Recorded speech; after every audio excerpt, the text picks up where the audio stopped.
Hello everyone, कैसे हैं आप सब लोग। आई होप आप सब लोग बढ़िया होंगे।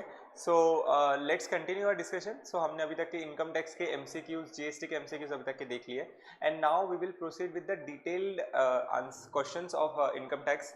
सो बेसिकली अगर देखा जाए तो डिटेल क्वेश्चंस में ना इनकम टैक्स क्वेश्चंस बहुत अच्छे हैं and ICAI touch upon everything, like starting from your residential status to salary, HP, PGBP and other things. And they have also made few good questions in the RTP. And talking about GST, so GST में एक ही बड़ा question है where you will be computing the outward tax liability and then setting off with the input tax liability. So एक बड़ा question है and other than are theory questions. So GST का RTP is pretty simple as what I can say as compare to income tax, but ऐसा नहीं कि income tax की RTP बहुत hard है और डिफिकल्ट है। It will be very easy if you will be in like see this video. So I will make sure कि आपका इनकम टैक्स और जीएसटी फटाफट से within 1 hour. So my main point in RTP discussion is like why we are preparing RTP? We are preparing RTP to get a glance of ICAI कि ICAI सोच कैसे रहा है इस attempt के बारे में। Okay, we have to focus on one thing, number one कि we get to know how ICAI is thinking in this specific attempt. जिस तरीके से आरटीपी बनाते तो उस तरीके से ICAI का एक स्टैंड समझ में आता है कि okay, now they are going into some nitty-gritties of provisions. They are not just simply going with the basic provision. And then second important thing, they are also focusing on these areas. So now we have to double focus on those areas. So point is, अगर आपको इस RTP में कहीं पे भी कोई भी doubt आता है तो उसी टाइम पे, मैं बार बार बोल रहा हूँ, उसी टाइम पे वो प्रोविजंस पढ़ लो, डिटेल प्रोविजंस पढ़ लो। क्योंकि उसका रीज़न ऐसा है कि एक बार आपका डाउट अगर सॉल्व हो गया तो बहुत वेल एंड गुड, अगर एक बार डाउट कंटिन्यू होता है तो then it becomes very difficult to get that doubt clear. क्योंकि after at a later stage when you will be studying for your final exam in 1.5 days, और अगर आपका doubt clear नहीं होता है then you will be having no other option to leave the provisions और the study whatever you wanted to do. So वो नहीं होना चाहिए, इसीलिए आज ही है कि आरटीपी में भी अगर suppose RTP is just a brush up, whatever you have studied so far, ये एक ब्रशअप करता है और बोलता है कि बस फटाफट से आप गो थ्रू कर लो, एक बार गो थ्रू कर लो कि किस तरीके से दिया है। It is not like you mug up everything कि भाई आरटीपी अगर आई है तो हम मगअप कर लो अभी आंसर अब इसी तरीके से प्रेजेंट करना है, ऐसा नहीं है। इतना तो पक्का है कि ये क्वेश्चन नहीं आने वाले, इस तरह से आ सकते हैं इस तरह से, बट ये क्वेश्चन तो नहीं आएंगे ना। It is very important. So point is RTP को एक रेफरेंस पॉइंट जैसे लेना चाहिए, हमने खुद को असेस करना चाहिए कि हमें क्या ये आरटीपी सॉल्व करते आ रही है विदाउट एनी हेल्प। अगर नहीं आ रही है तो हमें कहाँ कहाँ ज़रूरत पड़ रही है, which are the provisions which we are finding little more difficult to comprehend and to remember it. Okay, that's why it is outmost important कि आरटीपी के पास, आपके पास हमेशा एक फिजिकल कॉपी ज़रूर होना चाहिए आरटीपी का। ओके, डोंट सॉल्व ऑनलाइन, ये मैं पहले I mean online in the sense soft copy में मत सॉल्व करना। This is a very humble request. ज़्यादा बहुत बड़ी आरटीपी नहीं है, इट्स ओनली 25-30 पेजेस, ठीक है। Hardly it will cost you 30 rupees, अगर 1 रुपीज़ भी पर पेज देखा जाए तो 30 rupees is something like very normal thing. तो बस इतना स्पेंड करिए and then get the RTP printed. Okay, so let's proceed with it, we will discuss the question and अगर जहाँ मुझे ऐसा लगता है कि I need to explain the concept as well, I will explain you the concept. But okay, so what I want from you to keep the energy high, be with me in this video and complete your RTP. Okay, all good, ठीक है, चलो let's go. So let's start with the question of income tax, ठीक है। Mrs Sarika, an Indian citizen, is in employment with an overseas company located in UAE, ठीक है, Dubai में है ma'am. She is not liable to tax in UAE and it is very obvious. During the previous year 23-24 she comes to India for 121 days. This point is very important, ये highlight करके रखना चाहिए। क्यों 121 days? हमने एक condition देखी थी 120 days से ज़्यादा और 360 डेज से ज़्यादा, याद आ रहा है कुछ हल्का हल्का? स्पेसिफिकली इंडियन सिटीजन और person of Indian origin coming to a visit in India. So second condition जो 60 डेज की है वो नहीं अप्लीकेबल होती है for determining the residential status. And then 60 days 120 days हो जाते हैं if the income is more than 15 lakh rupees. थोड़ा हल्का हल्का याद आना चाहिए because it's a very high time. Okay, so that's why make sure कि 121 डेज को मैंने हाईलाइट किया कि इस साल वो 121 डेज रह रही है, मतलब 120 डेज से ज़्यादा रह रही है. Now I need to check other condition as well. So and she was in India for 50 days, 100 days, 76 days and 145 days. So it is like if I see the calculator, so what are the thing, it is 150 days. तो यहाँ पे ये 150 days plus 76 days plus 145 days I think, yes, plus 145 days, so it is 371 days. So that means 121 days यहाँ पर और 371 days in last for previous financial year, excuse me. Okay, so that means जो हमारी एक वो condition थी 360 days वाली, वो तो कंडीशन उन्होंने सेटिस्फाई कर लिए. ठीक है, लेट्स प्रोसीड फर्दर. अब हमें सिर्फ एक ही चीज़ देखना है कि इनकम 15 लाख से ज़्यादा है कि नहीं. Which type of income? Income other than foreign sources. Okay, salary accrued और arise in UAE 15 lakh rupees. This is salary income. ठीक है, it is income from foreign sources only. UAE में अक्रू हुई या यूएई में रिसीव हुआ, तो ये तो हम ऐड नहीं करेंगे. देन इनकम अक्रूड और अराइज इन इंडिया, ये जरूर हम लेंगे. Income deem to be accrued और अराइज इंडिया, ये भी हम लेंगे. Income receive arising and received in UAE from a business setup in India, ये हम देखेंगे. ये अभी हम नहीं ऐड करेंगे, बट आई मीन ये डेफिनेटली हम डिटरमाइन करेंगे depending upon the residential status. ठीक है, एंड लाइफ इंश्योरेंस पॉलिसी तो ये स्पेसिफिकली आपका डिडक्ट हो जाता है, तो ये हम आपका इनकम में से डिडक्ट कर लें. See, if suppose income other than foreign sources मेरे को देखना है, so somewhere around I need to include this as well for determining the 15 lakh rupees. ठीक है, लेकिन एक बार रेसिडेंशियल स्टेटस डिटरमाइन हो जाता है उसके बाद में भी ये इनकम मैं रिड्यूस कर, मैं एक्सप्लेन करूंगा मैं क्या अभी आपको एक्सप्लेन बोलना चाहता हूँ. तो it is 7 + 2 9, 9 + 5 is what 14 lakhs. 14 lakh में से 1 लाख मेरा रिड्यूस हो गया, तो कितना 13 lakhs. So that means my income is not more than 15 lakh rupees. ठीक है, इतना मैंने अभी देख लिया है. Mrs Sarika has opted out of default tax regime under section 115 BAC. From the following information you are required to determine the residential status and the total income of Mrs Sarika for AY 24-25. What will be your answer if the income arising and received in UAE from a business in India is 10 lakh rupees instead of 5 lakh rupees? And in continuation to point 2, what will be your answer if Mrs. Sarika comes to India for 45 days? Excuse me. In continuation to point 2, what will be your answer if Mrs. Sarika comes to India in previous year 22-23 for 45 days instead of 145 days? सो एक बार है ना, ये चीज़ का हमें ना ये भी चीज़ determine करना चाहिए. It is very very important if this is a theory question और एनी प्रैक्टिकल क्वेश्चन. CRTP का सबसे बड़ा पर्पस है कि ICAI का व्यू पॉइंट समझो आप. ठीक है, and it is very very important to understand how ICAI is writing the questions और answer, specifically how ICAI is answering the questions. The way they are writing the language, it is utmost important. ये language का ही सब खेल है, सब कुछ ये लैंग्वेज का ही खेल है.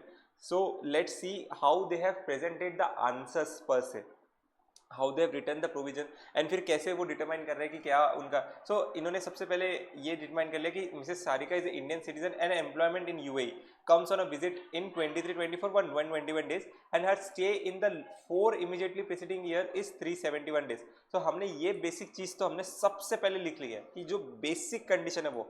फिर हर टोटल इनकम हमने डिटरमाइन किया. टोटल इनकम में हमारी जो अक्रूड आउटसाइड इंडिया है ये तो हमने लिया ही नहीं.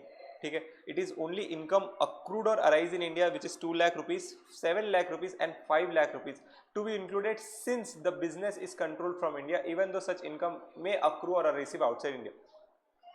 So for income other than foreign sources जब हम ये डिटरमाइन करते हैं 15 लाख रुपीस का, तो उसके लिए तो हमें इंक्लूड करना ही पड़ेगा. Then you have deduction of 115 BAC of 1 lakh rupees. ठीक है सर, सो यहाँ पे जो टोटल इनकम आ जाती है वो total income is 13 lakh rupees. In this case Mrs Sarika Indian citizen having total income. अब ये मैं जो बार बार ये आपको शब्द बोल रहा हूँ ना, just way right this way only. Don't write income from India sources or income from India, income from or any other such kind of word. Write the specific word which is given, which is income other than foreign sources. Income total income, having total income other than income from foreign sources not exceeding 15 lakh rupees. मैं बार बार बोल रहा हूँ कि focus on the terminology because that will stand out your paper.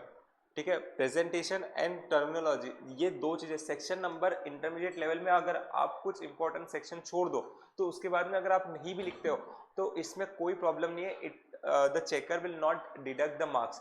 एक तो गलत नहीं लिखना किसी भी हालत में. अगर यू आर 110% श्योर कि this is the section number और 115 BSc, it we are 110% sure कि ये सेक्शन में न्यू टैक्स रेजिम है. It is like every time we are revising 115 BSc, तो it is okay. But in case suppose for example वो कोई दूसरा कोई सेक्शन है डेप्रिसिएशन का, एडिशनल डेप्रिसिएशन का कुछ ध्यान में नहीं आ रहा है, पीजीपी का ध्यान में नहीं आ रहा है, रेसिडेंशियल स्टेटस का ध्यान में नहीं आ रहा है, so don't at all quote question numbers in intermediate level. But terminology should be good, language and presentation should be as per ICI only. ठीक है, so हमने स्पेसिफिकली हमने जो फैक्ट्स की बातें थी वो फैक्ट्स की बातें हमने सबसे पहले आंसर में लिखी. हमने टोटल इनकम कंप्यूट किया एंड देन हम ये डिटरमाइन कर रहे हैं कि now we are coming, so we have said facts. Facts के बाद में हम अभी एक प्रोविजन देख रहे हैं, then will go for conclusion. ठीक है, so and visiting in India during will be resident. So यहाँ पे अब ये प्रोविजन है, will be resident in India for AY if she stayed for 180 days और more during previous year. Currently the point is, so we have seen very basic condition जहाँ पे हमें बोला गया था कि अगर आपकी income other than foreign sources 15 lakh से ज़्यादा है तो फिर हमारे पास आना 120 days और 360 days कम, and that too both the condition need to be satisfied simultaneously. It is never like कि 121 days मैं रह लूँ और मेरे पास्ट 4 फाइनेंशियल ईयर में मैं 360 days से ज़्यादा ना हारूँ. So it is utmost important. जो एंट्री गेट है वो प्रोविजन का वो 15 लाख रुपीज़ से, अगर आपकी इनकम ज़्यादा तो एंट्री गेट है. अगर मेरी इनकम 15 लाख रुपीज़ से कम है, income other than foreign sources की मैं बात कर रहा हूँ, अगर वो कम है तो मेरे को वहाँ पे जाने की ज़रूरत ही नहीं, मैं तो मेरे बेसिक कंडीशन में फॉल करूँगा. और what the basic condition says, the basic condition says for income other than foreign sources, sorry, for any individual who is a Indian citizen or person of Indian origin and he is coming to India for a visit. So that's why in that case the second condition of 60 days will not be applicable. Only a basic condition of 181 days, 182 days will be applicable. So in this case यहाँ पर specifically 182 days वाली ही condition applicable होगी. और in the current financial year she will be treated as non resident. So the moment she will be treated as non resident, so what will be her total income, as since she has stayed in India, stayed for only for 121 days in India during the period, she is non-resident for AY 24-25. Her total income during the previous year 23-24 will be only this much, 2 lakh rupees, 7 lakh rupees, and that's it. So ये this will not be taxable. Why? Because she is a non-resident by nature, and when she is a non-resident by nature, the income controlled from India ये add नहीं होगा. That will be add only in case of RNOR, if you are remembering that thing. And 1 lakh rupees is deducted, and the total income will be 8 lakh rupees.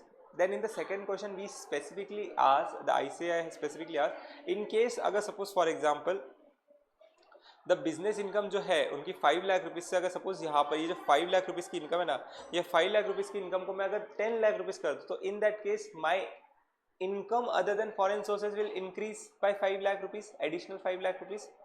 Getting it? So my total income other than foreign sources will be how much? मेरा 2 lakh rupees, 7 lakh rupees. अरे आया क्या, मतलब समझ में आ रहा है क्या? 2 लाख रुपीज़ और 7 लाख रुपीज़ की तो मेरी बेसिक इनकम है, प्लस मैं 10 लाख रुपीज़ करूँगा तो that means it will be 19 lakh minus 1 lakh rupees, तो that will be 18 lakh rupees of net income. अब ये 18 लाख मेरे 15 लाख से ज़्यादा है, तो मेरे income other than foreign sources जब मेरे 15 लाख से ज़्यादा है तो दैट मीन्स मेरे 15 लाख की इनकम के एंट्री गेट के कारण मेरा एंट्री गेट खुल गया है. मैं करंट ईयर में 121 डेज रह रहा हूँ और लास्ट 4 प्रीवियस फाइनेंशियल ईयर में 360 डेज से ज़्यादा मैं रह रहा हूँ, तो that means I would qualify as a resident. The moment I qualify as a resident, now it to determine whether it will be ROR or RNOR. So in case of Indian citizen or in person of Indian origin who is coming under this category, he will be always deemed as RNOR. Getting it? आपको ध्यान में आ रहा है RNOR रहेगा. And her total income will be 18 lakh rupees because अभी हमने calculate किया है. Getting it? So same the way she has. So यहाँ पे उन्होंने facts के बारे में बात करी कि facts, if the income arising and received in year from a business setup in India will be 10 lakh rupees instead of 5 lakh rupees, her total income. So her total income other than income from foreign sources during previous year 23-24 will be 18 lakh rupees. ठीक है, ये हमने अभी calculate किया है. 18 lakh rupees कैसे आएगा? So since Mr. Sarikar, Indian citizen, having total income other than foreign sources exceeding 15 lakh rupees and during previous year can be resident in India, can be treated as a resident in India if she stay in India for 120 days or more, or more but less than 182 days, and ये condition बहुत important है, and last 4 previous financial year में 365 days से कम रहना चाहिए. So अब ये हमने प्रोविजन लिखा. So see the way they have written. This is number 1 facts. This is provision. Provision explain किया हमने. फिर प्रोविजन के बाद में अब वो प्रोविजन को अप्लाई कर रहे हैं. This is application of provision. Application of provision. ठीक है. And then this is the conclusion.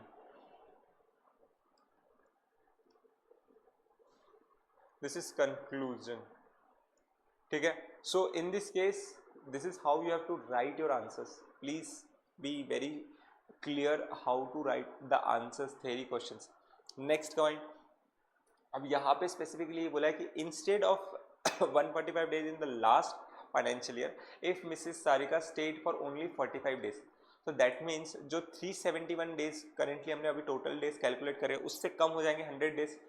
That means 100 days minus कर लो, it will be 271 days. ठीक है, because 145 days से सीधा 45 days पे आ रहे हैं हम लोग, right? So इसीलिए since she is a Indian citizen having income other than foreign sources of 18 lakh rupees. चलो एंट्री गेट में तो हम आ गए, एंट्री गेट 15 लाख का हमने पार कर लिया, लेकिन we have not satisfied the condition of residential status 120 days and stay in last 4 previous financial year of 365 days or more. So that's why she will not be treated as resident as per the current provision.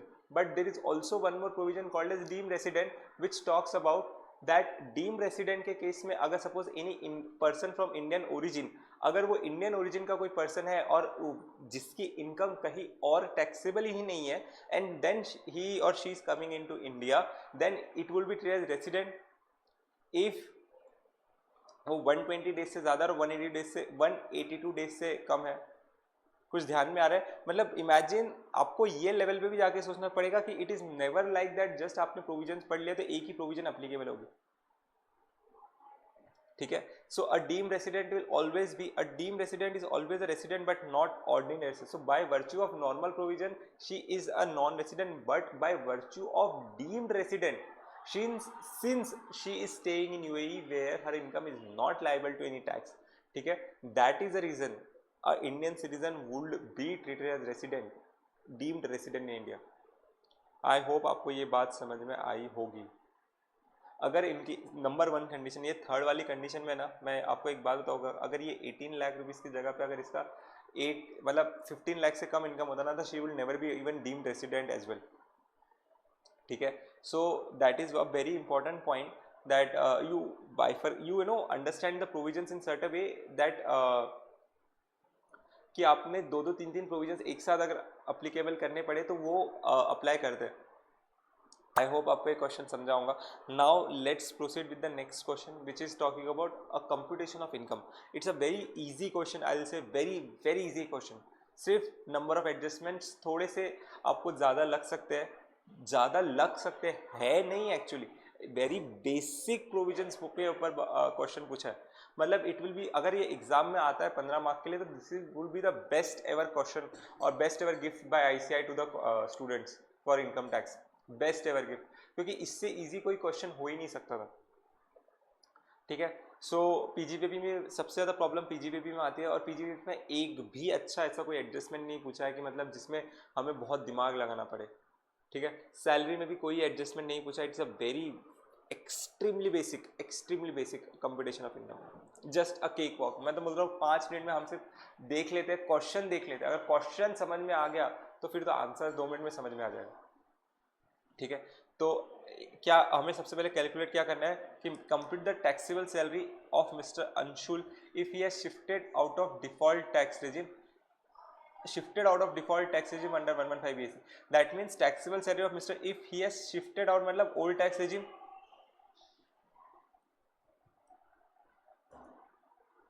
ठीक है, he has shifted out of default tax regime under 115 BC. तो मेरे को old tax regime के हिसाब से specifically सो अभी हम स्पेसिफिकली क्या करेंगे, क्वेश्चन का एक एक एडजस्टमेंट समझने की कोशिश करेंगे और फिर फटाफट आंसर देख लेंगे। ठीक है, या फिर एक बार क्वेश्चन पढ़ते हैं और क्वेश्चन पढ़ते पढ़ते ध्यान में आता है कि हमारा क्या एक प्रोविजन हो सकता था, क्या हमने देखा है। तो बेसिक सैलरी है, ठीक है, और 1 दिसंबर से हमारी basic salary is increase to 85,000। Students एक चीज़ स्पेसिफिकली ध्यान में रखना चाहिए, there is one point while checking the paper I have seen that many students got confused about one thing, that in case अगर सपोज मैं यहाँ पे लिखता था कि salary increase by 10,000 rupees per month, यहाँ पे मैं 85,000 नहीं लिखता था, यहाँ पे मैं सिर्फ 10,000 रुपीज़ पर मंथ से अगर सैलरी इंक्रीज हो रही है। सो कुछ स्टूडेंट्स के पेपर्स जब मैंने चेक करे थे और कुछ स्टूडेंट्स के पेपर मैंने देखा था जहाँ पे they increase the salary every month. Please don't do this mistake, never ever. Salary हमेशा प्रैक्टिकल वर्ल्ड में और इन एनी केस सिनेरियो एक बार साल में एक ही बार इंक्रीज होती है, and then the same salary is you receive till 12 years depending upon the company policy. But it does not mean कि अगर मैं 10,000 रुपीज़ पर मंथ से सैलरी इंक्रीज बता रहा हूँ तो every month it is going to be increase by 10,000 rupees. It is never practically possible. ठीक है, तो कभी कभार है ना, it is you should always apply logic over what is written. See English में हमेशा इतना क्लीन लिख पाना जरूरी नहीं। अगर इतना क्लीन लिख सकते थे तो कभी कोर्ट और मतलब कोर्ट होते ही नहीं थे झगड़ा करने के लिए। The only purpose of this is like there is a interpretation, so you have to apply logic as well while interpreting something what is given over there. ठीक है, so basic salary is 75,000 rupees per month and then increased by 10,000 rupees per month from 1st December, that means 85,000 rupees. so हमें ये calculation करना पड़ेगा। dearness allowance is 50% of the basic salary, मतलब 50%, and 40% of the DA forms part of retirement benefit। तो मतलब कोई भी retirement benefit का अगर हम देखेंगे तो that means 40% की ही हमें इंक्लूड करना है for DA। Okay, this is to ये तो हमारी बहुत बेसिक, कोई दिमाग नहीं लगाना है। एंटरटेनमेंट अलाउंस, अब इसमें सबसे बड़ी प्रॉब्लम क्या है कि एंटरटेनमेंट अलाउंस 10,000 का मिल रहा है और ये एग्जेम्प्ट नहीं होगा बिकॉज ये गवर्नमेंट एम्प्लॉय नहीं है। इतना तो आपको बहुत अच्छे से पता है कि government don't think we need entertainment for से, we are private employees and government believe कि नहीं एंटरटेनमेंट अलाउंस तो सिर्फ गवर्नमेंट एम्प्लॉइज को एग्जाम्प्ट होगा, प्राइवेट को नहीं होगा। जबकि सबसे ज़्यादा जूस अगर मतलब ना सबसे ज़्यादा जो पीसा जाता है वो प्राइवेट एम्प्लॉय ही पीसा जाता है। बट ठीक है, अब this is what this is. बोलते हैं प्रबंध करते हैं कुछ निर्मला जी को बोल के, कुछ ना करना ही पड़ेगा। जब लोग आप सीए बन के जॉब करने आएंगे तो हो सकता है मेरी बात सुन ले निर्मला जी। ठीक है, and then we have specifically seen the contribution of employ to recognise provident fund 18% of the basic salary. अब ये तो हमें बहुत बेसिक पता है कि any contribution by the employer, ठीक है, employer more than 12% is not exempt. ठीक है, तो हम क्या करेंगे 18 जो एक्सेस कंट्रीब्यूशन उसको टैक्सेबल करेंगे, right. Professional tax paid out of 2200 of it 1800 is paid by the employer. Since this is also paid by the employer, हम 1800 रुपीज़ का भी टैक्स ऐड करेंगे। HRA, अच्छा HRA रिसीव हुआ है, HRA कितना रिसीव है 16,000 rupees per month and paid rent of 17,000 rupees per month for accommodation in Meerut. So अब ये HRA का कैलकुलेशन तो आपको पता है कि what there are 3 steps which are there. Number 1 कि आपका whatever the actual amount of HRA receipt, then 50% of the 50% of the salary or 40% of the salary whatever is and then actual rent paid minus 10% of the salary। ठीक है, यहाँ पे 40% applicable होगा क्योंकि ये metropolitan city नहीं है, मेरठ है। एंड 10% ऑफ सैलरी, और सैलरी की डेफिनेशन क्या है कुछ याद करनी। अब ऐसे चीज़ें है ना, मतलब क्या कभी भी एक बार देना सैलरी की डेफिनेशन क्या है, ये चीज़ क्वेश्चन सॉल्व करते करते आना चाहिए कि what is the definition of salary. ठीक है, यहाँ पे स्टूडेंट फंसेंगे कि 50% लेना है कि 40% लेना है। क्यों इस तरीके से आईसीआई दे रहा है कि यही रीज़न है कि यहाँ पे अगर वो सिंपल देता था ना 50% कि form part of the salary ठीक है, बच्चे तो बहुत आसानी से, इसीलिए मैं बोलता हूँ कि जब भी आप कोई सम सॉल्व कर, अब मेरे को, मैं बोल रहा हूँ ना, मैं भी चलो मान लिया कि मेरे को भी आ ही नहीं रहा, मैं बिल्कुल आज स्टूडेंट ही माइंडसेट से बैठा हूँ, मेरे को भी नहीं आ रहा, मेरे को भी देखना पड़ेगा, तो मैं सिंपल अभी क्या करूँगा कि सर मेरे को डाउट आ रहा है, मैं आज जाऊँगा, मतलब आज जब ये पढ़ रहा हूँ ना, मैं सैलरी का फटाफट चैप्टर खोलूँगा और उसे मैं देख के मैं निकालूँ। मेरा पर्सनली ये मानना है कि कभी कभार ऐसे लोग, बहुत लोग बोलते हैं make mistake then you learn mistake, it is not always true. ठीक है, हमेशा गलतियां करने के बाद ही इंसान क्यों याद रखे, मैंने बोला गलती करने से पहले ही याद रख लो, एक बार गलती करने जा रहे हो, सफाया कुछ तो कर लो, हमें हेल्प चाहिए तो याद कर लो, पहले ही याद कर लो, तो कुछ तो इसमें एक एडजस्टमेंट है, 10% ऑफ सैलरी, हमें अब इसमें देखना है कि सैलरी क्या है। conveyance allowance of 1500 rupees per month paid by the company to which is actual reimbursement of conveyance spent on official duty. So in this case what is happening is जो 1500 rupees per month का जो conveyance allowance दिया है, that is particularly for the official purpose. Is it for commuting from home to office? No, it is for like office में आने के बाद आपको conveyance allowance मिला, तो that is completely exempt, क्योंकि official purpose के लिए मैंने किया है। ठीक है, then specifically loan of 2 lakh rupees was taken from employer on 1/7/2023 for medical treatment of his brother from tuberculosis. ठीक है, तो ट्यूबरकुलोसिस के लिए हमने treatment, interest charge on such loan was 5%, the entire loan is outstanding और no medical insurance has been taken. So in this case यहाँ पे हमने एम्प्लॉयर से लोन लिया है for a very heavy disease. सो अब इसमें याद करो कि क्या ये एडजस्टमेंट था, क्या ये एग्जाम्प्ट होगा नहीं होगा, क्योंकि अब इसमें ये चीज़ ध्यान में रखने वाली बात यह है कि हमने हमारे ब्रदर के लिए लिया, हमारे लिए नहीं लिया है। ठीक है, और whether brother will be included in the immediate family of the definition of the family, और व्हाट डिपेंडेंट है, इंडिपेंडेंट है, क्या है। तो ये adjustment, so I will star mark some adjustment which needs require special attention. यहाँ पे what is the definition of salary. ठीक है, मैं बोल रहा हूँ ना, मेरे स्टूडेंट्स तो बस कई कई जगह पे जहाँ देखना पड़ता है ना वही देखना पड़ता है।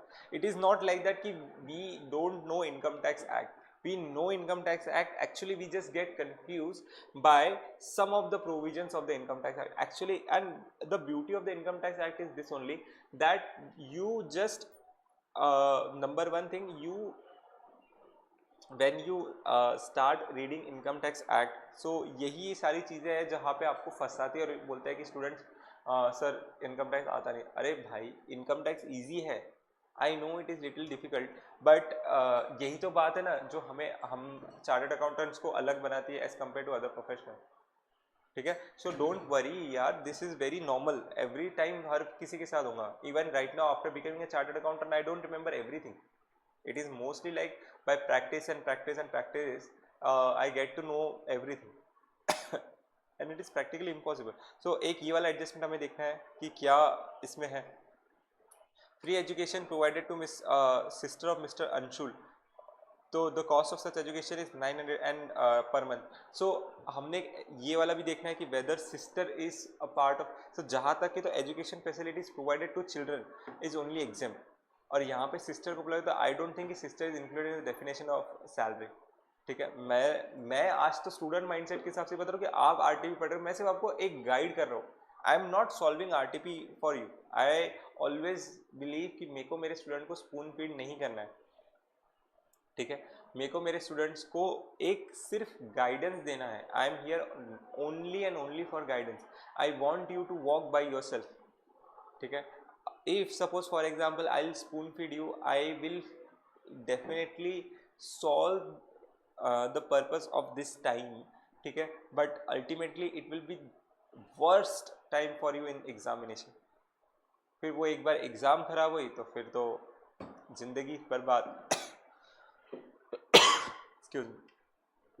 An LTC leave travel concession given to Mr. Anshul and his wife and 3 children, 1 daughter and twin sons। तो हमने एक LTC का स्पेसिफिकली बोला था कि 2 ही बच्चों को मिलता है, लेकिन अगर सपोज एक पहले हो गया और बाद में ट्विंस हो गए तो that we don't consider them as a 3 child, we consider as a 2 child only. So इतना तो हमें पक्का पता है कि ये एग्जामेशन मिल जाएगा जितना भी टिकट हो। तो कॉस्ट ऑफ एयर टिकट, अच्छा ये भी एक सिंपल चीज़ है कि इकोनॉमिक क्लास ही बोला गया था, तो इकोनॉमिक क्लास का ही एयर टिकट दिया है। Reimburse by under 20,000 for adult and 25,000 for 3। तो दैट मीन्स LTC का तो बहुत ही बेसिक एडजस्टमेंट है, कुछ भी नहीं बोला है इसमें। और LTC के लिए तो यहाँ पर कोई भी और दूसरा सो यहाँ पे तीनों का मिल जाएगा, ठीक है। सो नाउ स्पेसिफिकली हमें क्या देखना है ये सैलरी केस में। सैलरी केस में हमें सिर्फ एक, सबसे पहले हम देखते हैं कि प्रेजेंटेशन कैसा करा है, ठीक है। प्रेजेंटेशन के बाद में और what are the things which we left and which is there. So one more very important, see how the presentation is made. Computation of taxable salary of Mr. Anshul for AY, ठीक है। Particulars 2 column, और ये मैं एक और बात बता देता हूँ, don't draw lines in paper, it is utmost waste of time. Lines draw करना नहीं करना उसके कोई मार्क्स नहीं मिलने वाले, मार्क्स क्या लिखा है उसके मिलने वाले, ठीक है। So very important thing is to be noted is, just minute,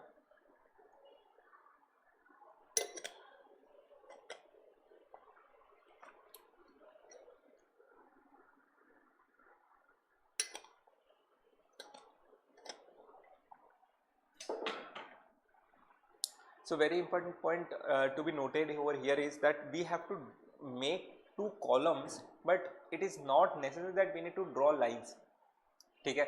तो जैसे हमने देखा basic salary 75,000 rupees per month और 85,000 रुपीज़ पर मंथ, ये हमारा बेसिक सैलरी हो गया। 50% ऑफ द बेसिक सैलरी हमारा 4,70,000, हमने ये बेसिक बोला था।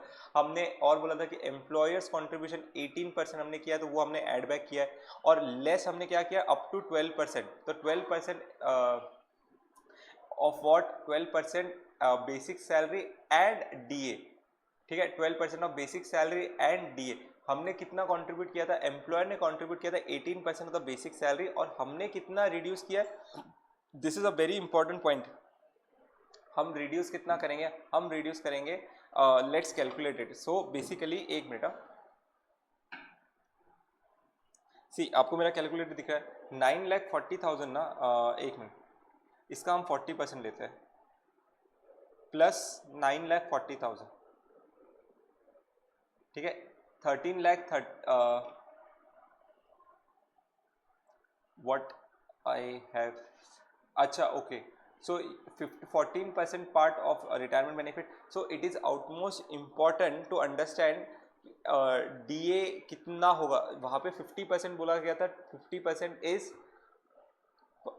total DA, but 40% part of retirement benefit and 12% what is exempt from the income tax, ये PF में, कि 12% of basic salary 9,40,000 plus base ये अपना इसका ये 40% of the, sorry, 40% of the basic salary. So in this case this 40% of basic salary ये हमने exempt किया, and then this is the amount. So this is particularly that amount, and then entertainment allowance हमने बोला था ये taxable होगा। Convince allowance is exempt because ये official duty के लिए दिया था। HRA, अब HRA 10% of the basic salary forming part, ये देखो ये जो सैलरी है ना, that salary is also very very important. ये सैलरी हमारी ये वाली सैलरी है जो इंक्लूड हुई है, ठीक है। सो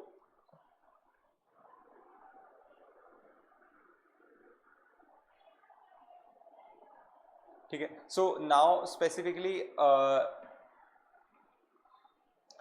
स्पेसिफिकली अगर हम देखेंगे, so this is 10 basic salary plus DA forming part of salary, okay. So this is by actual HRA received minus 10% of salary and 40% of salary. मैंने जैसे बोला था 40% is very simple, so that is why this is exempt. House rent allowance मुझे इतना मिला है, and what is exempt, exempt is only 91,200, and this is the amount what I have received. Then what are the taxable perquisite, these are taxable allowances, and what are the taxable perquisite, sorry गलती से ये यहाँ पे हो गया,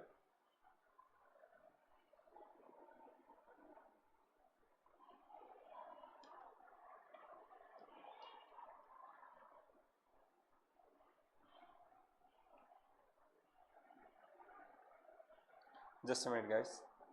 yes, so what are the taxable perquisite? So एक 1800 rupees का जो हमने प्रोफेशनल टैक्स पे किया था वो, और हमें एक और एडजस्टमेंट करना पड़ेगा, this is over here, that deduction from the salary professional tax paid. So it is utmost important, don't reduce only 400 rupees, because you have to show this as a presentation कि हम दो जगह से minus कर रहे हैं. ठीक है. देन हमने बोला था कि interest on loan not a perquisite since the loan is for medical treatment of his brother for tuberculosis treatment. So this is not a perquisite, it is outmost important. हमें ये देखना था कि इंटरेस्ट फॉर मेडिकल ट्रीटमेंट लिया and not for any other thing. So this will not be a taxable perquisite. Provision for education facility, as I said, sister is not part of family, only children are part of family, so this will be taxable. And LTC जो हमें received हुआ है ये completely exempt and nothing is taxable. So this is the amount and standard deduction 50,000 rupees, and this is the net amount which is chargeable under salary. I hope आपको समझ में आया होगा.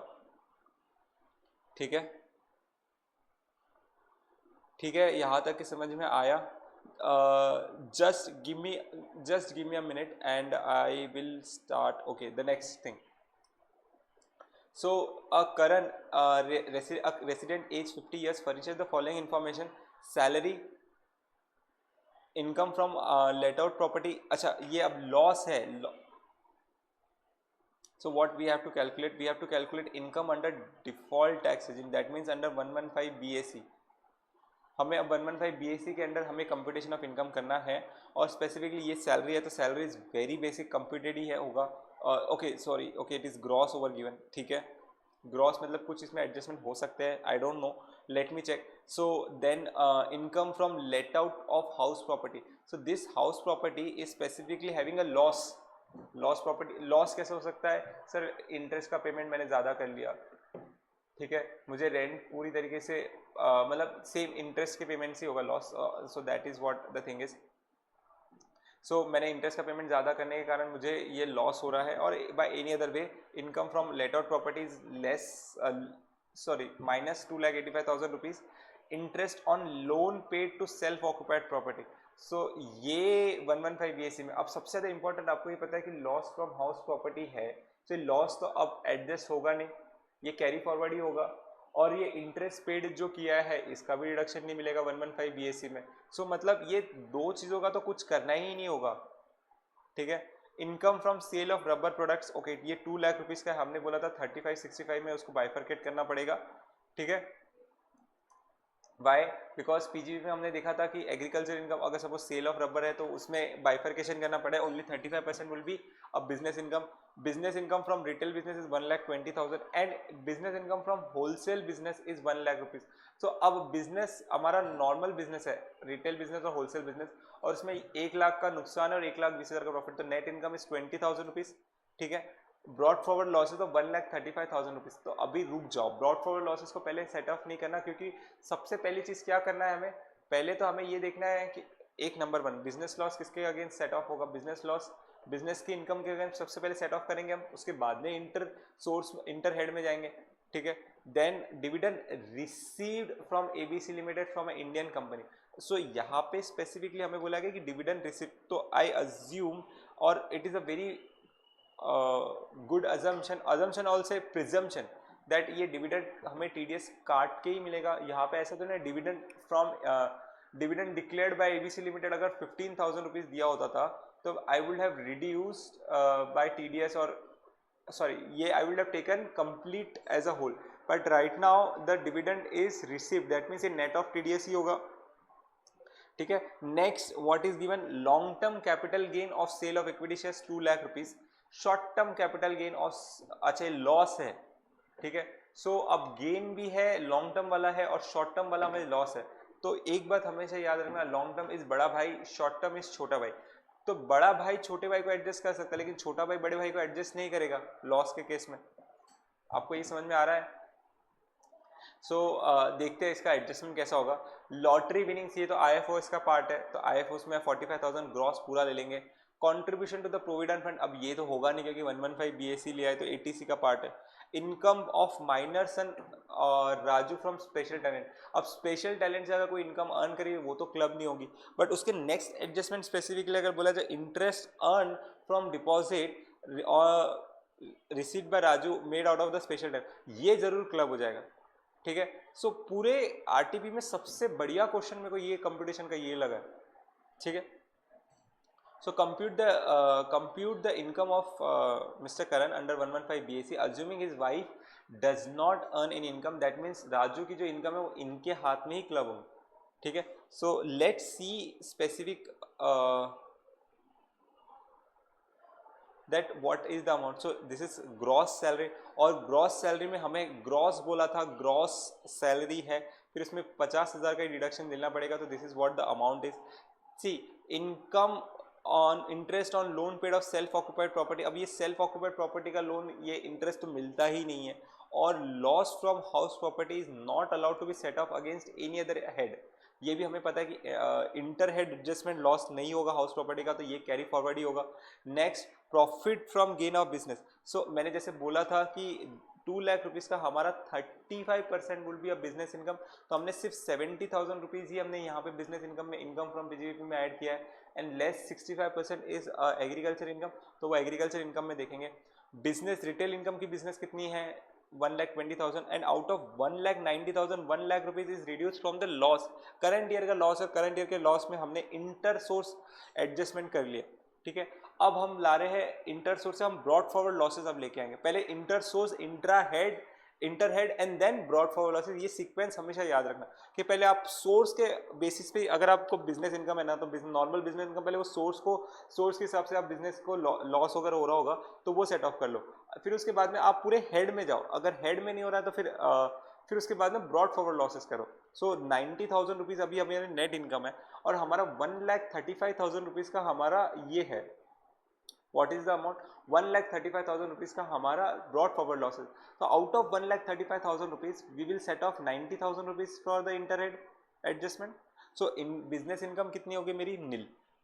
प्रेजेंटेशन देख रहे हो, प्रेजेंटेशन में बार बार देख रहे हो, पहले उन्होंने सैलरी बोला, सैलरी के बाद में एचपी बोला, हाउस प्रॉपर्टी बोला, तो ये इस तरीके से एक एक हेडिंग डाली है, profit and gain of business, फिर एक एक पॉइंट उन्होंने बराबर बोला है, यहीं पे सेट ऑफ वगैरह करा। ठीक है, ये बाकी आप चीज़ें ये सब है ना नोट्स में लिख सकते हो, समटाइम्स इट इज़ पीडीएफ में देखना और पेपर में लिखने में थोड़ा बहुत चेंजेस अगर आप कर सकते हो फॉर प्रेजेंटेशन इज कि लिखना कहाँ पे, ये सारी चीज़ें अगर आपका आंसर लेंदी होते जा रहा है और which is in case obviously होगा, तो नोट्स के केस में यहाँ पे आप WN1 WN2 डाल के वर्किंग नोट 1 देख लो, आप वर्किंग नोट 2 देख लो, और अगर आपकी यहाँ पे जगह होती है अच्छी तरीके से आप लिख पाते हो तो वहाँ पे भी लिख सकते हो। देन स्पेसिफिकली हमने बोला था लॉन्ग टर्म कैपिटल गेंस, अब लॉन्ग टर्म कैपिटल गेंस मेरा लॉजिक हमेशा याद रखना, बड़ा भाई क्या है लॉन्ग टर्म कैपिटल गेन, छोटा भाई क्या है शॉर्ट टर्म कैपिटल। बड़ा भाई छोटे भाई को एडजस्ट कर लेगा लेकिन छोटा भाई बड़े भाई को एडजस्ट नहीं करेगा। ठीक है, दैट मीन्स अगर छोटे भाई का लॉस है तो बड़ा भाई उसके साथ सेट ऑफ कर लेगा। सो 2 lakh rupees minus 1,10,000 rupees is 90,000 which is long term capital gain. अब स्पेसिफिकली मैंने बोला था income from other sources, income from Indian company, जो डिविडेंड हमें रिसीव है हमें उसे ग्रॉस करना होगा। वाई ग्रॉस करना पड़ेगा कि इनकम तो बेटा बिफोर डिडक्टिंग टीडीएस जो है ना वो ही ऐड होगी, कभी भी नेट ऑफ टीडीएस ऐड नहीं होगी। ठीक है, सो इसीलिए income which is earn in a gross way हमें वो पूरा ऐड करना पड़ेगा। ये हमारा 15,000 हो गया। Lottery which is earn 45,000 rupees की वो हमें ऐड करना पड़ेगा। एक स्पेशल टैलेंट राजू ने जो इनकम अर्न किया वो तो हम ऐड करेंगे ही नहीं क्योंकि वो उसकी स्पेशल टैलेंट इनकम है, लेकिन उसके ऊपर का अगर उसने डिपॉजिट किया, डिपॉजिट से इंटरेस्ट मिला तो वो हम क्लब जरूर करेंगे, तो वो हमने क्लब किया। ठीक है, और इसमें एग्जाम्पशन तो 1032 का मिलता ही नहीं क्योंकि 115 बीएससी लिया है, तो 115 बीएससी में तो एग्जाम्पशन का कोई सवाल ही नहीं आता। What is the net income of IFS is this, and total income is 70,000 plus 90,000 long term capital gain का, and salary income of 2,25,000 rupees. So ये टोटल इनकम मिला के हमारी टोटल कितनी होती है 3,85,000 रुपीज़, और 80C का डिडक्शन तो मिलता ही नहीं। यहाँ पे है ना 2-3 चीज़ें जो स्पेसिफिक ध्यान में रखने वाली बात ये है ये क्वेश्चन में। नंबर 1 थिंग, अगर मैं देखूँ तो यहाँ पे HP के एडजस्टमेंट्स काफ़ी अच्छे थे। HP के एडजस्टमेंट गलती हो सकती है, और वो भी गलती कौन सी गलती हो सकती है कि that you set off your loss with the interest income, और you set off your losses from the business income और whatever it may be, but that is not allowed. Then business carry loss के against carry forward जो कर रहे हैं, मतलब जो broad forward losses है उसमें कुछ आपने एडजस्टमेंट में गलती कर ली तो वो हो सकता है। लॉन्ग टर्म अच्छा, आपने बिजनेस लॉस अगर कैपिटल गेन के साथ एडजस्ट किया तो वो भी नहीं हो पाएगा कि लॉन्ग टर्म कैपिटल गेन के साथ सिर्फ शॉर्ट टर्म कैपिटल लॉस ही होगा, और IFOS के साथ भी बिजनेस वो लॉस नहीं सेट ऑफ होगा। सो that is what the income is, ठीक है। देन स्पेसिफिकली आई होप आपको ये चीज़ समझी होगी। नाउ स्पेसिफिकली हम ये बात नेक्स्ट क्वेश्चन की तरफ चलते हैं। So the next question which talks about is whether you will be liable to file return of income और नॉट, ठीक है। सो ये क्वेश्चन गाइज, ये this is one of the most favourite question of ICAI in intermediate, ठीक है। ये सारी चीज़ें तो करके ही जाना, किसी भी हालत में you have to be very clear कि कौन से केस में हमें रिटर्न ऑफ इनकम फाइल करना पड़ेगा और कौन से केस में हमें नहीं करना पड़ेगा, ओके। सो यहाँ पर अब जैसे टर्नओवर ऑफ मिस्टर आशीष, इस ये पूरा एक थियरी क्वेश्चन है, ठीक है। थियरी क्वेश्चन में आपका सबसे ज़्यादा इंपॉर्टेंट क्या होना चाहिए, थियरी क्वेश्चन में आपके ऊपर कि आपका लॉ के ऊपर कमांड बहुत अच्छा होना चाहिए। कि turnover of mister Ashish is 65 lakh rupees, that means 50 lakh के ऊपर है, 50 लाख के ऊपर है तो रिटर्न फाइल करना पड़ेगा। सुभाष इज इनका electricity expenditure of 90,000 only, provision क्या है कि 1 लाख रुपए के ऊपर होता था तो वो करना पड़ता था, अभी 1 लाख तो नहीं है तो रिटर्न फाइल नहीं करना पड़ेगा। Deepak has savings account in 2 bank account, SBI and HDFC, current account in and savings account 2 bank में है, SBI और HDFC में है, करंट अकाउंट मेरा एक्सिस बैंक में है।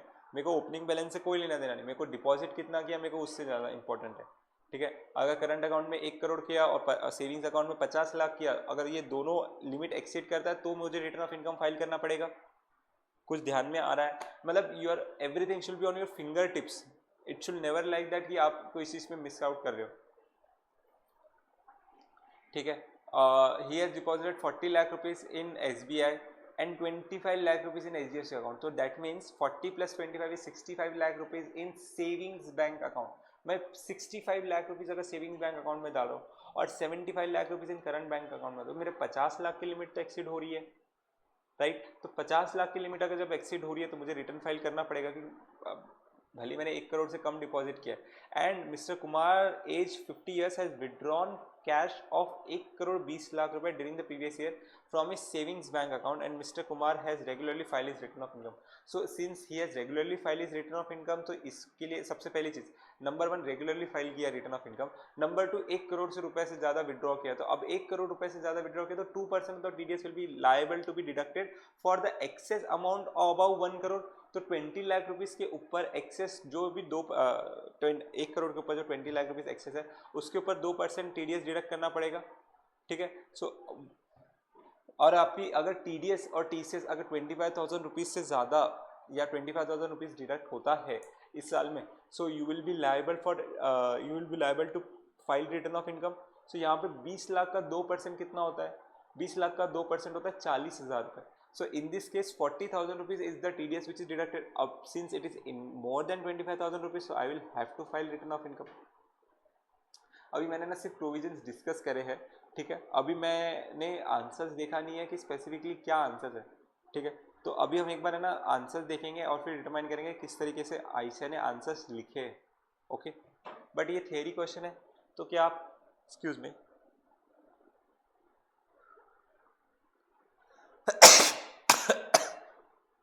Sorry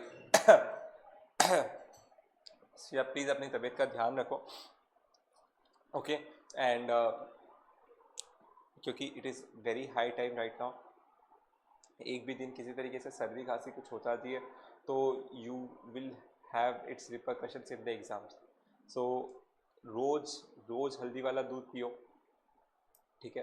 rose take some sunlight, okay, at least 10 to 15 minutes खुद के लिए निकालो, do some exercise and in sunlight पर से maximum 20 minutes maximum in a day morning में, 7 AM टू 7:20 और 7:30 को तो आप बैठ जाओ नहा के, ठीक है, बट ये करो so that your entire day will be energetic and you will have that immune system with you. I hope you are getting it. So क्या आप ये क्वेश्चन देख लोगे गाइस? क्या मुझे ये देखना पड़ेगा? मुझे ऐसा लगता है कि आप ये क्वेश्चन रीड कर लोगे. It is a very theory question, it is not something very difficult. Okay, so now we will move on to the next question. Next question is specifically Mr. Anand, a resident age 45 years, has provided you the following information. और ये following information निकालने के बाद में अब हमें बोला क्या गया कि you are required to compute total income and tax liability under 115 BAC as well as normal provisions for ignore AMT provisions. तो यहाँ से बोथ हमें डिटरमाइन करना है, ठीक है. या तो आप है ना एक काम कर सकते, ऐसे क्वेश्चंस में ना स्पेसिफिकली क्या होता है कि you can do one thing, इधर यू सॉल्व विथ वन हमारे ओल्ड प्रोविजंस के हिसाब से and then you just take the profit and make adjustment for 115 BAC, और you solve one for 115 BAC and then make adjustment for old provision. So whatever you feel like, whatever you feel, क्योंकि exam में time नहीं मिलेगा और ऐसे questions आएंगे ही आएंगे. 15 mark का जो बड़ा क्वेश्चन आता है ना, उसमें शायद यही क्वेश्चन ऐसे इस तरह के बहुत प्रोविजन से आने के चांसेस है, ठीक है. तो let's read out the question and then see कि किस क्या क्या पूछा गया, क्या एडजस्टमेंट बोले गए. सो एक हमारा एडजस्टमेंट क्या है कि E owns residential undertaking in SEZ and had commence operations during the financial year 1920. The total turnover of the undertaking was 200 lakh rupees, that means 2 CR, ठीक है. Export turnover received in India in convertible foreign exchanges 120 lakh, मतलब 1 करोड़ 20 लाख रुपए हमें receive हुआ है in convertible foreign exchange out of my exports. Sorry, out of my total turnover, export turnover is 1.2 crore and the industry undertaking fulfills all the conditions and profit is 35 lakh rupees. So एक point जो specifically हमें देखना है कि whether he will be eligible for 100% exemption or not and what will be the, तो 5 years हम देख लेते हैं 1920 से और currently हम कितना है 23-24. So 5 years के अंदर ही है, it is 21-22, 22-23, 23-24. So 21-22, 22-23 and 23-24. So currently we are on third year and third year में होने के बाद में हम specifically SEZ का 100% exemption ले सकते हैं, ठीक है.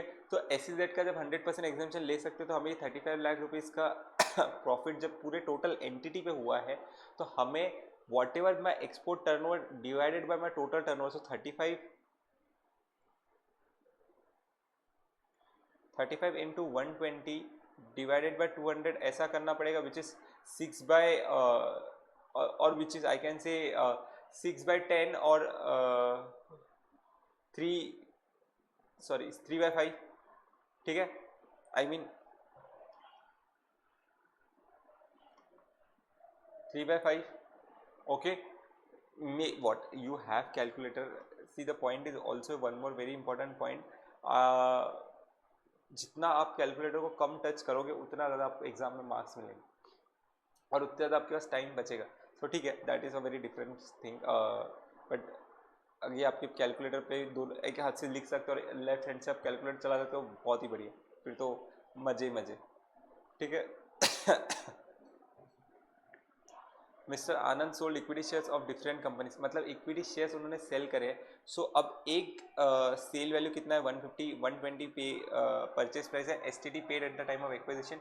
एक्वायर्ड कब किया था? सो 14 मार्च को हमने बेचे हैं, ठीक है. 14 मार्च को बेचे, 14 मार्च 2024 और 2 फेब को हमने एक्वायर, तो that is short term capital gain क्योंकि 12 मंथ से कम है. एंड जैम लिमिटेड का हमने 100 रुपीज़ में सेल किया है और 72 का परचेस प्राइस था, लेकिन ये 2017 में परचेस करा. तो 2017 में परचेस करा तो हमें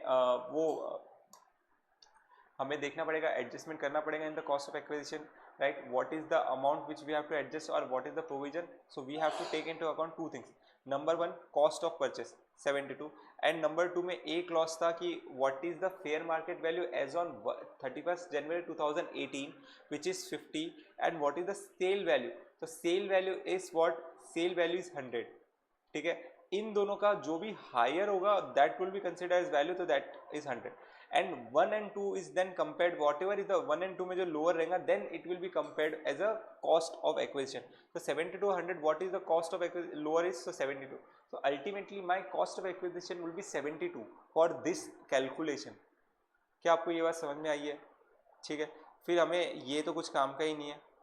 indexation sale proceeds were subject to brokerage of 1.1% and security transaction tax of ये तो एसटीडी तो ठीक है, कोई काम ही नहीं आएगा. He made a payment of 90,000 rupees via check towards medical insurance of 90,000 for himself, his wife. ठीक है, and he made a cash payment of 7,500 towards preventive health checkup. So इसमें से सिर्फ 5,000 ही मिलेगा. समझ में आ रहा है? तो then specifically he has received a royalty of 2,88,000 rupees. So this is a very good adjustment. ठीक है, वेरी गुड एडजस्टमेंट. तो एटीडी का पार्ट है, ये तो देखेंगे हम कैसे इसको करना है, लेकिन ये ओल्ड प्रोविजंस में होगा, न्यू प्रोविजंस में तो अप्लीकेबल ही नहीं होगा. 115BS रॉयल्टी रिसीव हुई है, royalty and the rate of royalty was 16%. तो हमारे लिए क्या बोला गया था 50. अगर सपोज फिक्स नेचर अगर सपोज हमें royalty receive minus expenses done इतना हमें डिडक्शन मिल सकता है 80 QQB में.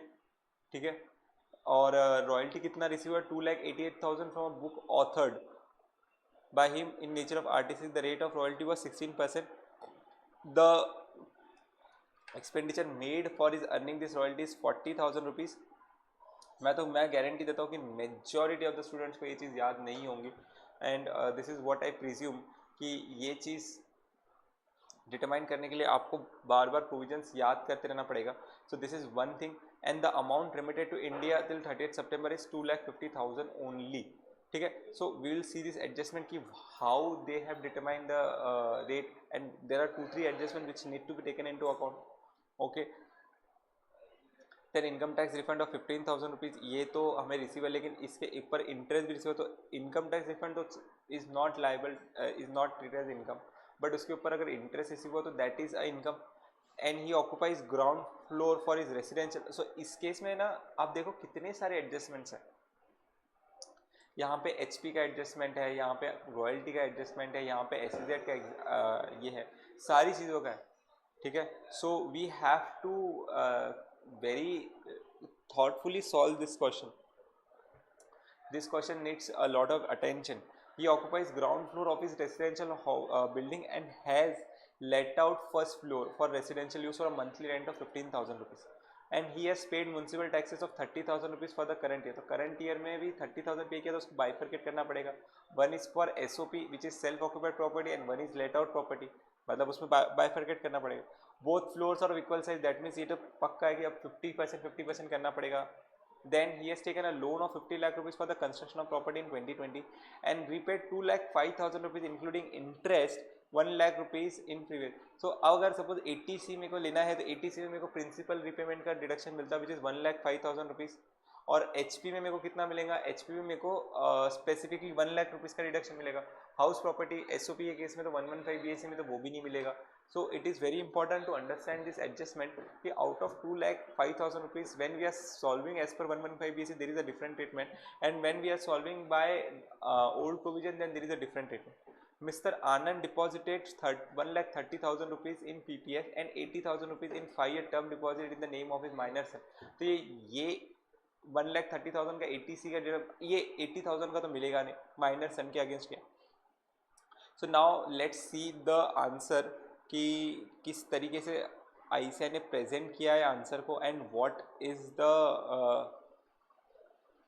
सो 9th वाला देखो, 9th वाला हमारा जो आंसर था हम एक बार क्विकली गो थ्रू कर लेते कि how the amount is been determined. So यहाँ पर जैसे उन्होंने स्पेसिफिकली बोला था कि ये देखो ये है प्रोविजन. इस केस में इस तरीके से लिखना बहुत जरूरी है कि in case business exceeding turnover और gross revenues exceeding 50 lakh rupees during the previous he will be required to file return of income. In case अब right now in the case it is 65 lakh rupees. अब 65 lakh rupees है तो यहाँ पे he is required to file return of income. आपको ये बात समझ में हमने पहले भी बोला था. फिर उसके बाद में इलेक्ट्रिसिटी एक्सपेंडिचर अगर 1 लाख रुपीज से ज़्यादा है तो हमें रिटर्न ऑफ इनकम फाइल करना पड़ेगा। बट 1 लाख उसका तो 90,000 ही था, तो 90,000 के केस में तो उसे फाइल करना ही नहीं पड़ेगा। फिर उसके बाद में what is the deposit amount. Deposit amount अगर 1 करोड़ रुपए है इन saving current account and 50 lakh rupees है इन सेविंग्स अकाउंट, सो यहाँ पर रिटर्न फाइल करना पड़ेगा। He has made 65 lakh rupees in savings account, so यहाँ पर रिटर्न फाइल करना कंपलसरी होगा। TDS एंड TCS के केस में अगर 25,000 रुपीज से ज़्यादा अगर हमारा during the previous year TDS deduct होता है तो he will be required to file his return of income. यहाँ पर 40,000 रुपये डिडक्ट होगा because he has withdrawn 1 crore 20 lakh rupees and since 1 crore 20 lakh rupees deposit किया, सो 1 करोड़ 20 लाख रुपीज ये किया है, तो he will be liable to deduct 2% of that. ये हमने देखा था। Okay, so I hope this is very clear कि किस तरीके से सॉल्व करना है। पहले प्रोविजन एक्सप्लेन करो और प्रोविजन एक्सप्लेन करने के बाद में फिर उसके conclusion link it with the facts and then conclude it. Okay, now see the next question which is computation of total income and tax liability of mister Anand under 115 BAC। तो पहले उन्होंने 115 BAC से सॉल्व कर, तो we can also follow this approach in our ICI sums that we take into account 115 BAC and this is also a very good approach because इसमें क्या होता है कि हमें ज़्यादा दिमाग नहीं लगाना पड़ता है, क्योंकि या तो एडजस्टमेंट मिलेगा, मेजोरिटी ऑफ द एडजस्टमेंट नहीं मिलेंगे, तो इसलिए फटाफट हमारी नेट इनकम आ गई। नेट इनकम में से हमें जब ओल्ड प्रोविजन में जाना तो उसमें हमने एडजस्टमेंट का ही डिडक्शन ये देखा। I hope it is very clear. ठीक है, इनकम फ्रॉम हाउस प्रॉपर्टी कितना है। Income from house property let out portion का तो 15,000 rupees per month into 12, 1,80,000 rupees and in absence of any other, so this is taken as a gross annual value। फिर उसके बाद में less municipal taxes 30,000 पे करे थे, 30,000 में से 50% is let out portion. NAV आ गया, NAV में 30% ऑफ 1 लाख, ये तो हमारा स्टैंडर्ड डिडक्शन है। एंड इंटरेस्ट जो हमने 1 लाख रुपए का पे किया, हमने टोटल पेमेंट कितना किया था 2,05,000 रुपीज़, तो 2,05,000 रुपीज़ में 1 लाख रुपीज़ का इंटरेस्ट था, तो 1 lakh rupees divide by 2 is 50,000 rupees, 50,000 हमने डिडक्ट किया and this is the amount of ये let out property. Self occupied property में तो एंगल वैल्यू तो ऑलवेज नील और हमें डिडक्शन मिलेगा नहीं इंटरेस्ट का, क्योंकि हमने 115 BAC लिया है। तो what is the income from house property is 65,050। ठीक है, इनकम फ्रॉम बिजनेस और profession, so income from SEZ unit हमने पूरा ले लिया। वाई पूरा ले लिया? क्योंकि एग्जाम्शन मिलेगा नहीं SEZ का, 10AA का एग्जाम्शन नहीं मिलेगा। ठीक है, this is a very important point. फिर उसके बाद में कैपिटल गेंस, तो capital see always remember one thing, आपको एग्जाम में जितना याद आता है उतना सॉल्व करते जाओ। अगर इस केस में ना जो एक सबसे भारी एडजस्टमेंट था, जो एक डिफिकल्ट एडजस्टमेंट है, वो है रॉयल्टी का एडजस्टमेंट। ठीक है, अगर रॉयल्टी का एडजस्टमेंट नहीं याद आ रहा है कोई बात नहीं, मेरा ये बोलना है कि एग्जाम में कोई भी चीज़ मतलब जितनी आती है ना उतना सॉल्व करके आना। स्टेप मार्किंग के मार्क्स है, हमने एक एक पॉइंट लेना, एक एक पॉइंट को सॉल्व करते जाना, क्योंकि ना धीरे धीरे सारी चीज़ें बैठना शुरू होगी, धीरे धीरे सारी चीज़ें याद आना शुरू होगी। ठीक है, ओके। सो राइट नाउ जब हम भी, मैं भी जब स्टूडेंट था और ऐसा है, मैं भी income tax, so income tax act is always a nightmare for every student. It is never like that कि income tax is a cake walk for any student. I was fortunate कि मेरे को इनकम टैक्स एक्ट पहले दिन से पसंद था, क्योंकि डिफिकल्ट चीज़ें सॉल्व करना बहुत पसंद है मुझे, और सिंस डिफिकल्ट चीज़ें सॉल्व करना पसंद है तो इन दिस केस हमने इनकम टैक्स, बट एक ही चीज़ है कि इनकम टैक्स एक्ट को जब तक आप बार बार रिवाइज नहीं करोगे, इनकम टैक्स एक्ट आपको क्लियर नहीं होगा। ठीक है, सो इनकम टैक्स एक्ट में सबसे ज़्यादा इंपॉर्टेंट क्या है कि आप बार बार रिविजन करते जा रहे हो। एंड सबसे most important thing is you challenge yourself by solving questions and not looking into the answers, because the many times when you will see new types of sums you will get to know कि इस तरीके से भी provision पड़े। सो sums देखना क्यों जरूरी है, मैं आपको बताता हूँ। सम्स देखना इसलिए जरूरी है कि जब आप कोई प्रोविजन पढ़ते हो तो आपको पता नहीं होता कि सम किस तरीके से पूछा जाएगा। ओके, जब आप कोई सम सॉल्व करते हो इनकम टैक्स या कोई प्रैक्टिकल केस देखते हो तो आपको समझ आता ओके ये applicability of provision is in this way. ठीक है, this provision can be applied in this way और this provision can be asked in this way. जब नॉर्मल हम पढ़ाई करते तो हम देखते नहीं, तो इट इज़ आउटमोस्ट इंपॉर्टेंट कि आपका ज़्यादा फोकस होना चाहिए सम सॉल्विंग पे rather than just reading the provisions. Provisions तो पढ़ना आना ही चाहिए, प्रोविजन लिखते भी आना चाहिए, लेकिन सम मतलब वो सम प्रैक्टिस पे ज़्यादा फोकस होना चाहिए। ठीक है, क्योंकि वो जितना करोगे ना फिर आप बार बार जाके देखोगे, प्रोविजंस को देखोगे, बार बार आपको जाना ही पड़ेगा, क्योंकि मैंने आपको जैसे बोला ना जिस समय डाउट हो उस टाइम में क्लियर कर लेना, उसको बात के लिए नहीं रखना। ठीक है, and next is short term capital gain of sale or equity shares of SAM Limited since held for not more than 12 months. So full value of consideration कितना है, इतना, ये आप कर लोगे. हमने क्या करा है, सिर्फ ब्रोकरेज डिडक्ट करा है 0.1%. एसटीडी तो हम डिडक्ट करते नहीं है, एसटीडी का डिडक्शन नहीं मिलता.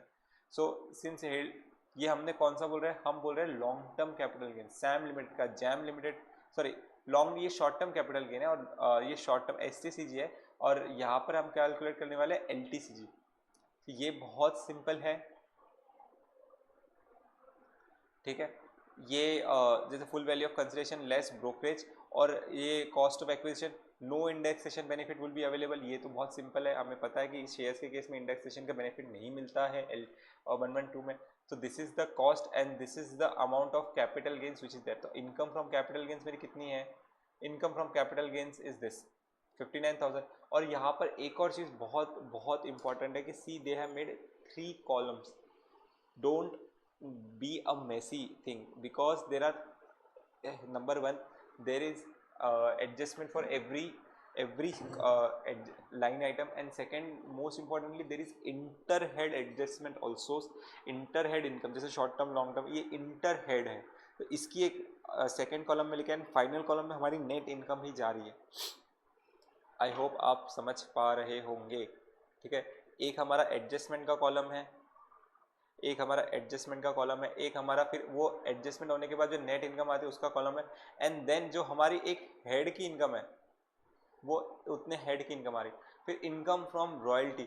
अब रॉयल्टी के केस में स्पेसिफिकली क्या हो रहा है कि हमारी 2,88,000 की हमारी रॉयल्टी इनकम है, उसमें से एक्सपेंसेस हमने कितने किए 40,000 रुपीज़ के, और 40,000 रुपये इन, तो ये हमारा टोटल अमाउंट ऑफ रॉयल्टी हुआ.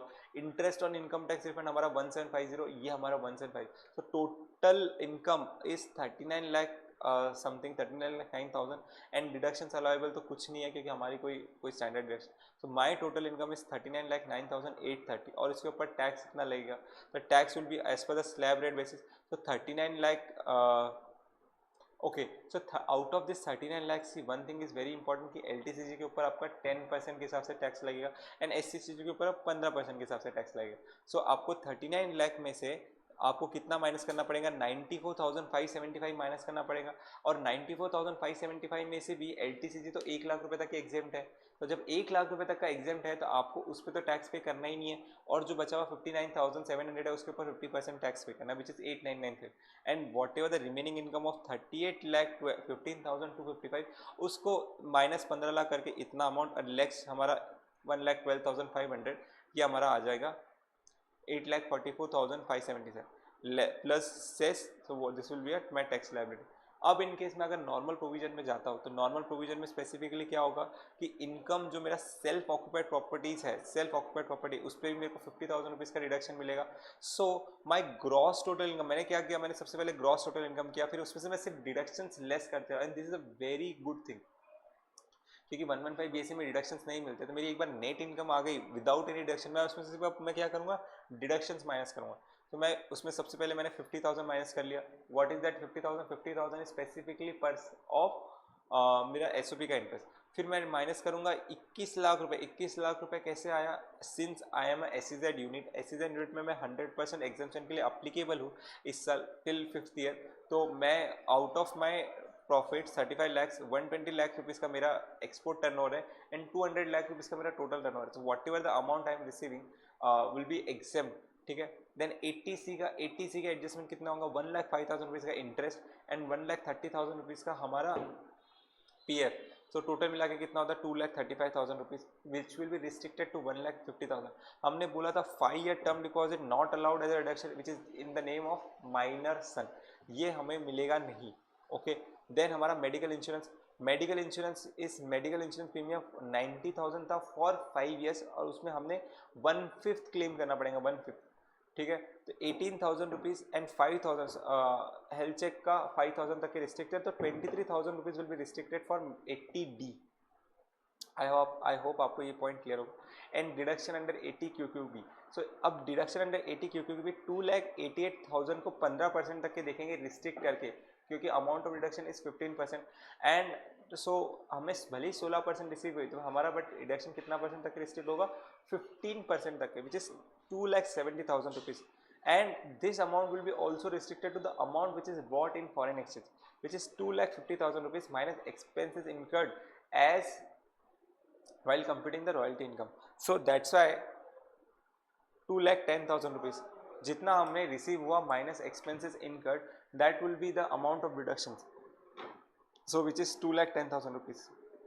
So my total income under this head is 13 lakh rupees, और 13 लाख रुपीज़ के ऊपर टैक्स कितना लगेगा, 2,14,000 रुपीज़. मेरा LTCG STCG तो सेम टैक्स लगेगा, ठीक है.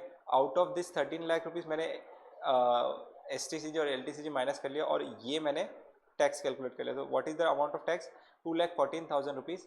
और यहाँ पे कितना टैक्स था, यहाँ पे मेरा टैक्स था 8,87,000 rupees. So what is the beneficial thing for this person? So this person is beneficial for go for old tax regime. So here we conclude the RTP discussion of Income Tax Act for September 2024. ठीक है. I hope आपको ये RTP समझी होगी. अगर कोई भी तरह का डाउट है तो प्लीज़ लेट मी नो.